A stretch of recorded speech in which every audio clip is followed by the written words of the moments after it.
Nagugutom ako practice. Hirap na lang gumawa ng original song. Pero malapit na. Magiging libro na ako ng Pencils Cup. Sigurado to.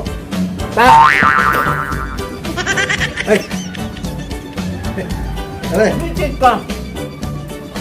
Saka ba galing? are, galing ako doon sa kumpare natin. Ang gulo talaga ng pamilya na yun. Magulo? Kasing gulo ng Pilipinas. Mm. Kasing gulo ng mundo. Mm. Pamilya na panggulo. Alam mo kasi pare, yung palang kumpare natin na yun, may anak sa labas. Ang dami anak sa labas. Ang labas. Oo. Wala siyang anak sa loob. Hindi, iba yung anak sa loob, yung anak sa labas. Hindi na ka naman, oo. Ay, sabi mo anak sa labas Eh, mag-aasawa yung anak, Ah. hindi pumayag yung tatay niya. Oh, May tapos? kapatid niya pala yun. Ay, gano'n? Oo. Magulo nga. Oo, ano ba ginagawa mo yan? Kasi alam mo, pare, siya pinakamatindi magulo. Naalala ko. Meron pang mas Meron magulo. siyang pinakamatindi magulo. Maliban doon sa pamilya mo, meron pang magulo. Meron! Ay, ano naman yun? Yung mukha mo, magulo. Ano naman yung ano? Ano ba ginagawa mo dyan? Ay, nagkukumpos ako. Kasi yung pangarap kong maging membro ng Belstar, ay hindi ako papayag ngayong buwan na to. Ngayong taon na to. Pag hindi ako naging membro, Gusto mo talaga maging member? hindi ako maging membro. Huwag mabitaw ulit tinapay. May kakantayin tayo. Bakit siya, ha? Tungkol doon sa kumpare natin. Ano ba? Ang gulo ng pamilya. Ano ganon? Kasing gulo ng mukha mo. Ay, nako, Diyos ko. Sige, Malaking kahihiyan yan. kanta tayo. O, sige, sige. Gitarahan ko. Okay, ha? Oh, Diyos ko, kay laking kahihiyan nito. Sa aming bayan ay may mag-anak, mag-asawa na may isang anak.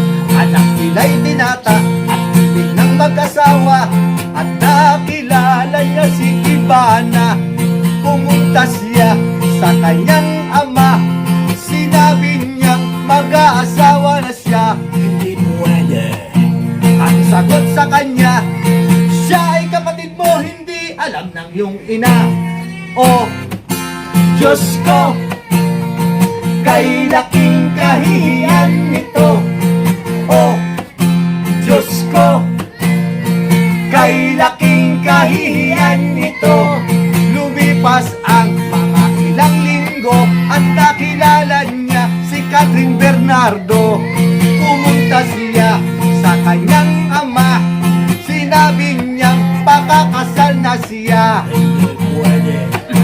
Ang sagot sa kanya, siya ay kapatid mo, hindi alam ng iyong ina.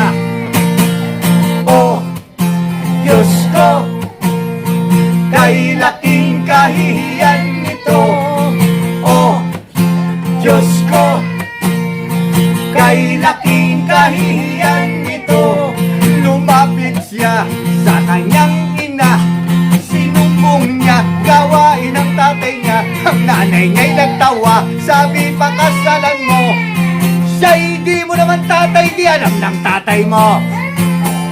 Oh, Diyos ko, kay laking kahihiyan nito. Oh, Diyos ko, kay laking kahihiyan nito. Oh, Diyos ko, kay laking kahihiyan nito. Oh, Diyos ko, kay laking kahihiyan nito. Oh, Diyos ko, kay laking kahihiyan nito.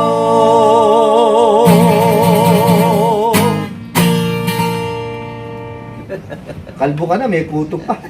Kahihiyan nga yun.